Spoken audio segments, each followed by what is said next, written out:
Well, this is Steve Ridgell, and today we're talking about chapter 10 out of my book, Wounds into Scars, a book for the people who love Jesus but struggle with their sin, and a book for the people that want to help them. And we've talked about sin and about confession and repentance and forgiveness. Well, the last section of that book is about restoration. Today's the last chapter in the book, that restoration really does happen. In that chapter, that last chapter, you'll hear about 5 people. One of them is me, someone who has sinned greatly, but God's forgiven and restored to do ministry in the kingdom, to be reconciled to the community of faith. Another one's about, well, you've probably heard of David.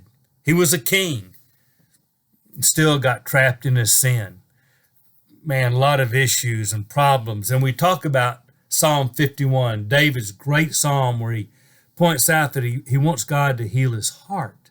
There's a heart issue like we've talked about in much of the book, and how he promises God that if he'll just restore the joy of his salvation, he'll tell sinners the good news about God. And it's a story of Joshua. Now, not the Joshua who takes the place of Moses, leads the people into Israel, but a leader of God's people, high priest Joshua in Zechariah chapter 3, and how it's a picture of him at the judgment day, and Satan jumps in to accuse him, and the angel won't let him.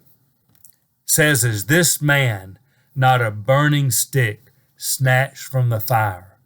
Talks about putting clean clothes on him. Talks about if he will change and if he will keep God's promises and ordinance and commands, then if he will do that, he can still lead his people. And that's really what a lot of us are. Burning stick snatched from the fire. It's a great analogy. It's a story of, well, I think in some ways one of the greatest preachers ever, Peter, the apostle. You know, the one who would have died for Jesus, drew his sword to fight for Jesus, and Jesus stopped him. And just a few hours later, boy, everybody's saying, you were with him. I recognize you. You sound like them. I know I saw you, to the point where he cursed and said, I don't know him. Boy, you know, the same Peter that, well, just a few days later, preached such a powerful sermon on Pentecost that 3,000 people came to Jesus.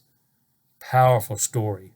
It's got the story of one of my friends who woke up one day, looked out the window and said this, what am I doing here?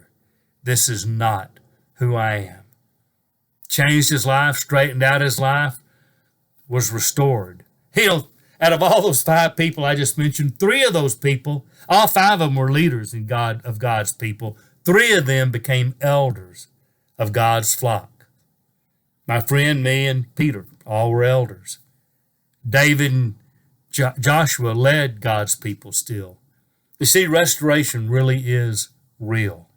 And that's the hope we hold out to the sinner, that not only can you be forgiven, you can be restored. Your usefulness to the kingdom is not over. And if we're really going to help the hurting, and then we've got to be the people that say God still has a plan and a purpose for you. And I want to tell you that is still true. This is Steve Ridgell reminding you that restoration really does happen.